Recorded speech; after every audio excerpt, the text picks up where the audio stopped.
जय हिंद साथियों, मैं प्राध्यापक कृष्णागर जी। आज देखो हम लाभ हानि देखेंगे। पिछला चैप्टर हमने प्रतिशत देख लिया था, इस बार हम लाभ हानि देखेंगे। लाभ हानि में देखो हमारे पास तीन चीजें होनी जरूरी है। कौन सी चीजें? क्रय मूल्य, विक्रय मूल्य और अंकित मूल्य। ये तीन चीजों की हमें जरूरत पड़ती है लाभ हानि में। देखो, लाभ और हानि देखना हो, कभी भी लाभ और हानि निकालनी हो तो क्रय मूल्य और विक्रय मूल्य के पास देखना है। देखो समझो 1000 रुपए की चीज किसी दुकानदार ने हमें 900 रुपए में दी। क्या करी? 900 रुपए में दी, तो ये 100 रुपए की उसकी हानि हुई। क्या हुई? दुकानदार की 100 रुपए की हानि हुई। यही हमें प्रतिशत में निकालना पड़ता है। अगर अंकित मूल्य और विक्रय मूल्य, मतलब अंकित मूल्य मार्क प्राइस कहा जाता है। क्या कहा जाता है? Mark price. देखो अंकित मूल्य, मान लो अंकित मूल्य 1000 है। कितना है? 1000। और उसको अंकित मूल्य पर छूट दी या बट्टा दिया तो कितना का? समझो उसे 800 रुपए में बेच दिया। कितने रुपए में? 800 रुपए में। तो देखो छूट कितनी दी? 200 रुपए। इसे क्या कहा जाता है? छूट या बट्टा कहा जाता है। देखो इसी की तरह के हम क्या करेंगे? सवाल देखेंगे।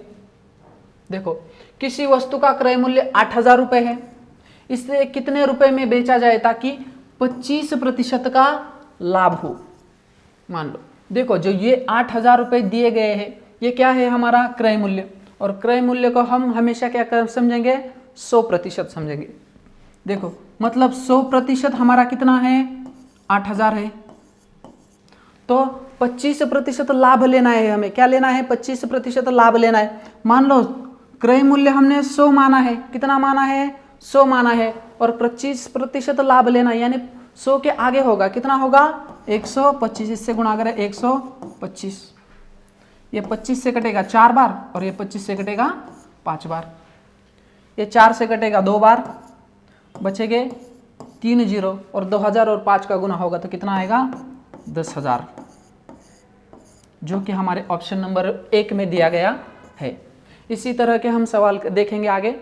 देखो दूसरा सवाल, किसी वस्तु को 46,000 रुपए में बेचा गया और 15% का लाभ कमाया गया। उस वस्तु का क्रय मूल्य ज्ञात करो। देखो इस बार हमें विक्रय मूल्य दिया गया है। क्या दिया गया है? विक्रय मूल्य। जो 46,000 रुपए है वो क्या है? उसे बेचने पर यानी विक्रय मूल्य दिया गया है। कितना दिया गया? 46,000 विक्रय मूल्य दिया गया, यानी 15% लाभ कमाया गया। मतलब हमने क्रय मूल्य कितना माना था? 100 माना था। क्रय मूल्य अगर 100 है, 15% लाभ है, मतलब विक्रय मूल्य 100 प्लस 15 होगा, यानी 115। विक्रय मूल्य क्या होगा? 115। और दिया गया, निकालना क्या है हमें? क्रय मूल्य, यानी 100%। इससे गुणा करो। देखो 30 का भाग जाएगा 2 बार, 30 का भाग जाएगा 5 बार। ये 2 जीरो के 2, 3 जीरो के 3 जीरो वैसे ही रहेंगे। देखो 5 से कटेगा 1 बार, 5 से कटेगा 2 बार, 0 का 0। 2000 और 20 का गुणा होगा। 2 का दुगना कितना हुआ? 4। और 0 के 0 वैसे ही लिखेंगे। तो कितना आया इसका आंसर? क्रय मूल्य कितना होगा? 40,000, जो कि ऑप्शन नंबर हमारे 1 में ही दिया गया है। चलो अगला सवाल, किसी वस्तु को 15,000 रुपए में खरीद कर 18,000 रुपए में बेचा गया। लाभ प्रतिशत ज्ञात करें। देखो किसी वस्तु को 15,000 रुपए में खरीदा है और बेचा कितने में है?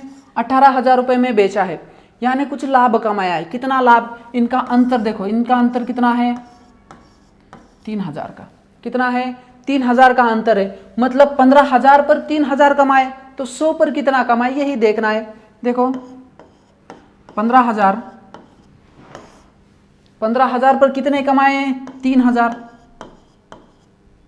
तो इससे गुणा करो। कितना निकालना है हमें? 100 पर कितना कमाया?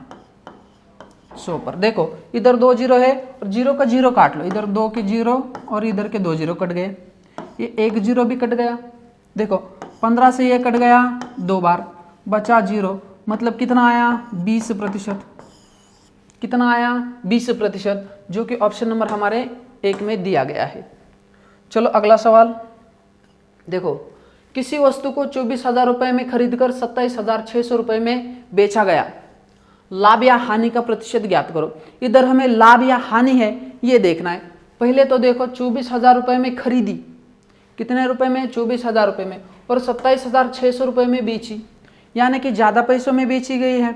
तो 24,000 पे कितना ज़्यादा है ये देखो, और 100 पे कितना होगा ये हमें निकालना है। देखो इनका अंतर आप देखेंगे तो कितना आएगा 3,600, कितना आएगा 3,600। ये 3,600 लाभ हुआ है। देखो इधर हमें पता चल रहा है ज़्यादा मिले यानी लाभ हुआ। तो 3,600 कमाए हैं, पर किस पर कमाए हैं 24,000 पर। कितने पे 24,000 पे।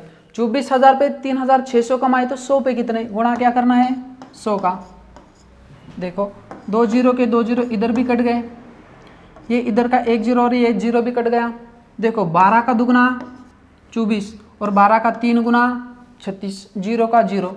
देखो 2 से कटेगा ये 15 बार, कितनी बार कटेगा 15 बार। मतलब आंसर आना चाहिए 15% लाभ हुआ, जो कि ऑप्शन नंबर हमारे 2 में दिया गया है, 15% का लाभ हुआ। चलो अगला सवाल। एक व्यापारी 1,25,000 रुपये में कुछ वस्तुएं खरीदता है, इसमें से 3/4 भाग 8% लाभ पर बेच देता है। देखो कुछ वस्तुएं खरीदता है और 3/4 भाग 8% लाभ पर बेच देता है। इस पर ध्यान दो, कितने रुपए में खरीदी ये हमें जरूरी नहीं है। इस उदाहरण में देख लो 3/4, ये लिख के ले लो पहले, 3/4 ये दिया गया है, लाभ पर बेच देता है। बाकी उदाहरण पढ़ेंगे। शेष को कितने प्रतिशत लाभ पर बेचे, जिससे कुल लाभ कितना हो 7% लाभ हो। देखो कुल लाभ हमें कमाना है 7%। देखो कुल हमारे वस्तुएं कितनी है ये देखना है हमें। 3/4 मतलब 4 में से 3 चीजें बेच दी, कितने प्रतिशत पर बेच दी 8% पर बेच दी, और कुल लाभ कमाना है 7%। हमारे पास चीजें कितनी हैं 4, मतलब 4 चीजों पर 7% लाभ कमाना है, यानी 4 का गुणा करो 7 से, कितना आएगा 28। और 3 चीजें बेची, कितने पर बेची 8% पर बेची। देखो इसमें से 3 चीजें बेची, कितने प्रतिशत पर 8% पर। 8 का 3 गुना 24, ये हमें मिलने वाले क्या है प्रतिशत मिलने वाले हैं। देखो अब हमें 28 मिलने थे, कुल लाभ कितना मिलना है 28, लेकिन मिला कितना है 24 ही मिला है। और एक चीज हमारी बची है, तो जान लो एक चीज बची है, एक पर कितना लाभ ले ताकि 28 बन जाए। तो 4% लाभ लेने के बाद कितना बन जाएगा 28, कितना बन जाएगा 28। 24 में 4 जोड़ देंगे तो कितना मिल जाएगा 28। तो इस क्वेश्चन का आंसर क्या होगा हमारा 4%, 3 नंबर ऑप्शन। चलो अगला सवाल।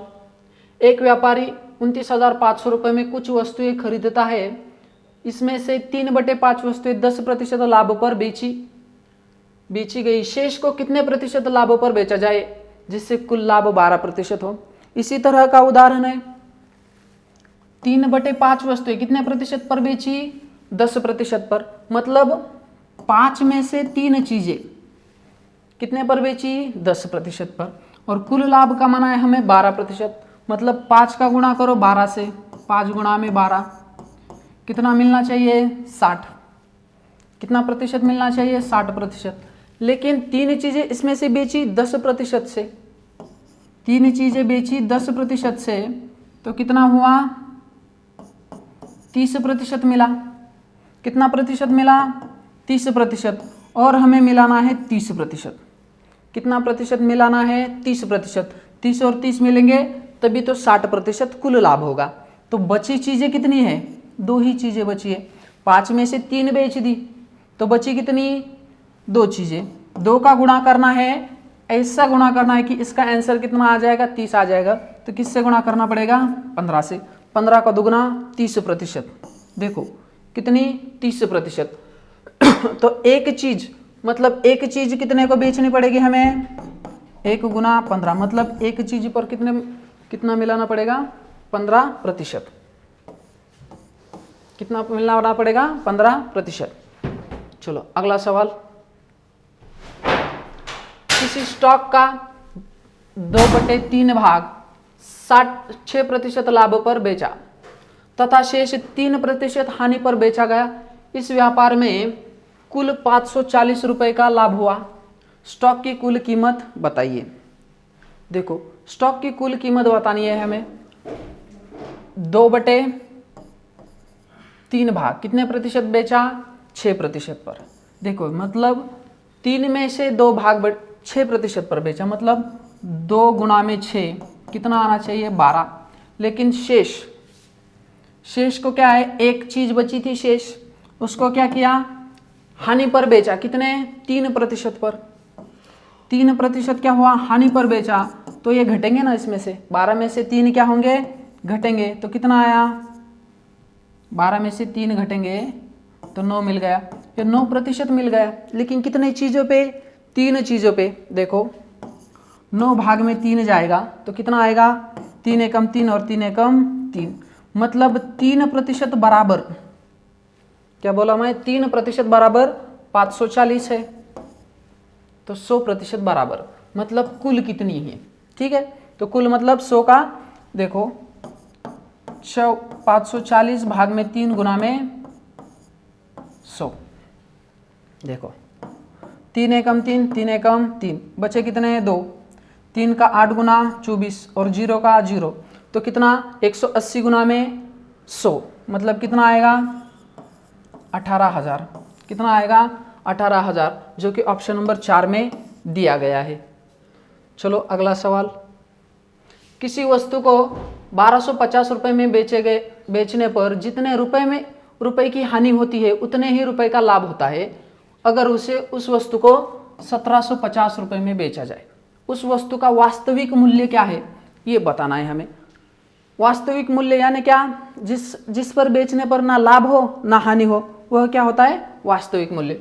इसमें क्या करो, एक तो इनका अंतर ले लो या तो इनका योग करो। देखो 1250 इसमें जोड़ दो, कितने? 1750, और इसको भाग दो कितने से? 2 से। तो क्या होगा? वह कीमत मिलेगी हमें जिस पर बेचने पर ना लाभ होगा ना हानि। देखो 0 का 0 जुड़ गया, 5 और 5 का 0, 0 हासिल का 1, 7 और 3 का 0 हासिल का 1, 1 और 1 2 और 3, 3000 भाग में कितना आएगा? 2। इसका मतलब कितने में बेची जाएगी वो? 1500। ना लाभ होगा ना हानि। वास्तविक मूल्य कितना होगा? 1500 रुपये। चलो अगला क्वेश्चन। किसी वस्तु को 1950 रुपये में बेचने पर जितने रुपए की हानि होती है उतने ही रुपए का ही लाभ होता है अगर उस वस्तु को 350 रुपये में बेचा जाए तो वास्तविक मूल्य। इसी तरह का उदाहरण है, सिर्फ क्या करना है हमें? योग करना है। देखो 1950 प्लस कितना? किसी वस्तु को 1950 रुपये में बेचने पर जितने रुपए की हानि होती है उतने ही रुपए का लाभ होता है अगर उसे 350 रुपये में बेचा जाए। इनका देखो अंतर निकालो, सीधा सीधा हो जाएगा। 1950 यानी 50 और ये 2300, मतलब कितना? 400 रुपये। कितना अंतर है? 400 रुपये। 400 रुपये को भाग दे दो, कितना आएगा? 200। कितना मिल जाएगा? 200 मिल जाएगा। देखो 200 को जोड़ दो 1950 में। क्यों? क्योंकि इधर हानि होती है। 200 को जोड़ दो 1950 में, हानि होती है इसलिए। लाभ होता है 2350 में से, तो इसे घटाओ। लाभ हुआ तो घटाओ और हानि हुई तो जोड़ दो। तो कितना आंसर मिलेगा हमें? 2150, जो कि ऑप्शन नंबर हमारे 1 में दिया गया है। चलो अगला सवाल। किसी वस्तु को 2850 रुपये में बेचने पर उतने ही रुपए की हानि होती है जिससे 3 गुना लाभ होता है अगर उस वस्तु को 3450 रुपये में बेचा जाए। तो वास्तविक मूल्य ज्ञात करें।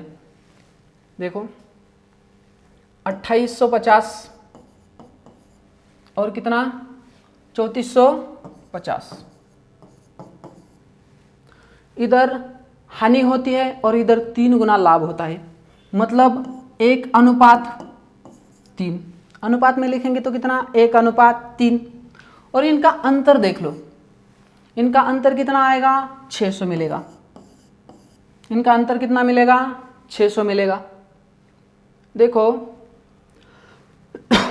ये अनुपात का योग करो, कितना आएगा? 4। अनुपात का योग करेंगे तो कितना मिल जाएगा? 4। 4 से 600 को भाग दे दो, 4 एकम 4, 4 एकम 4, बचे कितने 2, 4 का 5 गुना 20, 0, 150 मिल गए। मतलब एक की कीमत कितनी हुई 150, तो 3 की कीमत कितनी होगी 450। जिधर देखो 2850 रुपये में बेचने पर हानि होती है तो 150 जोड़ दो। लाभ होता है 3450 में बेचने पर, तो 3450 में से क्या करो 450 क्या करो घटा दो, तो कितना मिल जाएगा हमें 3000 मिल जाएगा, जो कि ऑप्शन नंबर हमारे 3 में दिया गया है। चलो अगला सवाल, किसी वस्तु को 4000 रुपये में बेचने पर 400 रुपये का लाभ होता है, उसे कितने रुपए में बेचा जाए ताकि 1000 रुपये का लाभ हो। सबसे आसान सवाल है आज का। देखो 4000 रुपये में बेचा जाए, बेचने पर 400 रुपये का लाभ होता है, मतलब इसमें 400 रुपये लाभ ऐड है पहले से ही, तो इसे घटाओ। पहले कितना क्या करो घटाओ, 400 रुपये इसमें से घटाने के बाद हमें क्या मिल जाएंगे 3600 रुपये। कितने मिल जाएंगे 3600 रुपये। और 3600 पर क्या करना है हमें 1000 रुपये का लाभ लेना है, मतलब इस पर क्या करना है सिर्फ जोड़ देने हैं 1000 रुपये। तो कितने में बेची जानी चाहिए वो 4600 रुपये। कितने 4600 रुपये में बेची जानी चाहिए, तब क्या होगा 1000 रुपये का लाभ होगा।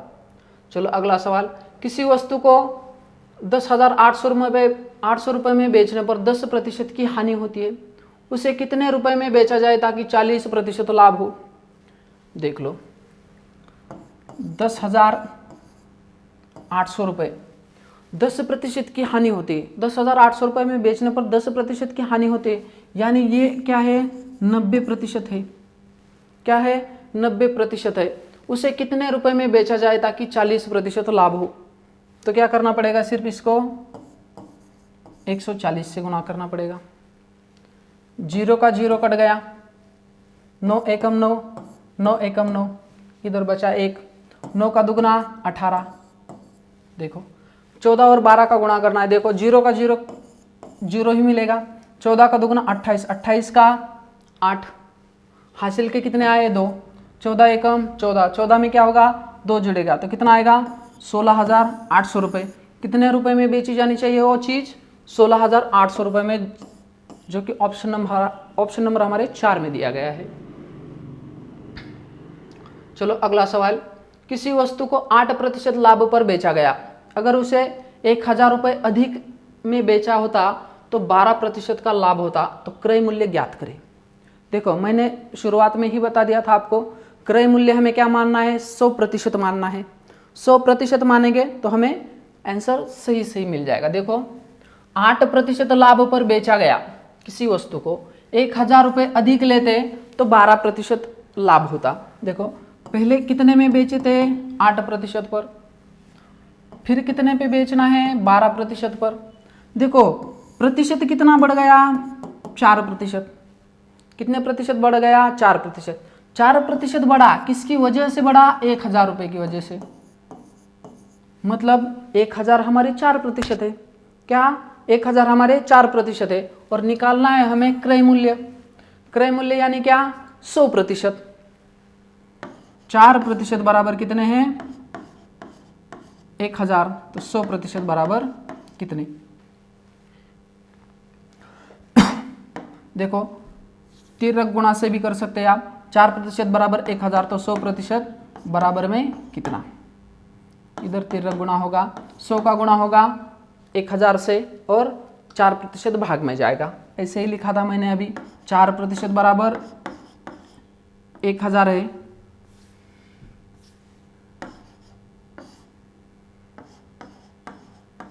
तो 100% बराबर कितने। देखो 4 से 1 कटेगा 1 बार, और 4 से 1 कटेगा 25 बार। कितनी बार कटेगा 25 से। 25 का 1000 से गुणा होगा तो कितना मिल जाएगा हमें 25,000। कितना मिल जाएगा 25,000, जो कि ऑप्शन नंबर हमारे 1 में दिया गया है।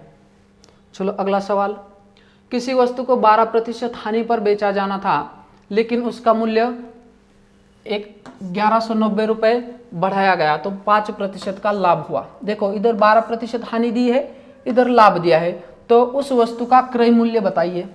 उस वस्तु का क्रय मूल्य निकालना है। क्रय मूल्य निकालना है यानी क्या करना है हमें 100% निकालना है, कितना है। देखो एक बार हानि हुई है और एक बार लाभ हुआ है। कभी भी लाभ और हानि दोनों एक साथ आए तो इनका क्या करने का, योग करने का। 12 और 5 का कितना योग होगा, 17%। क्या होगा, 17%।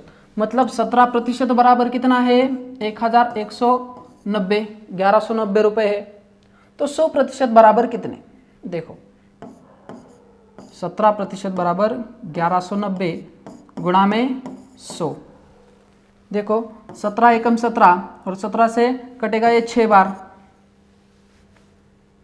7 बार कटेगा। कितनी बार कटेगा, 7 बार कटेगा। बचेगा कितना, 0।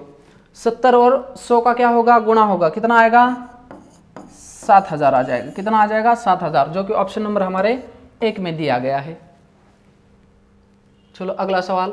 किसी वस्तु को 9% लाभ के बदले 18% लाभ पर बेचा गया, जिससे 1080 रुपये अधिक प्राप्त हुए, तो क्रय मूल्य ज्ञात करें। इधर भी क्रय मूल्य ही निकालना है। क्रय मूल्य ही निकालना है मतलब क्या निकालना है हमें, 100% क्या होगा।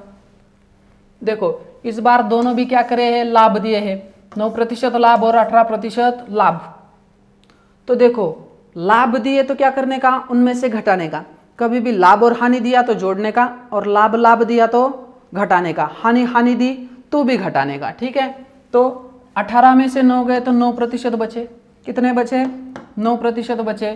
तो 9% बराबर कितने हैं, 1080 है। तो 100 बराबर कितने, 100% बराबर कितने होंगे। इनका क्या करेंगे हम, तिर्यक गुणा करेंगे, यानी 9% बराबर 1080 गुणा में 100। देखो 9 से कटेगा एक बार, 9 से कटेगा इधर भी एक बार, बचा कितना, 1। 9 का दुगुना 18 और 0 का 0। 120 का 100 से गुणा होगा, मतलब 12 एकम 12 और 3 0 के 3 0, 12,000 आंसर आएगा हमारा, जो कि ऑप्शन नंबर हमारे 1 में दिया गया है। चलो आज के सवाल खत्म हुए। कल हम इसका अगला पार्ट देखेंगे, जो कि और क्वेश्चन हम लेके आएंगे। जय हिंद।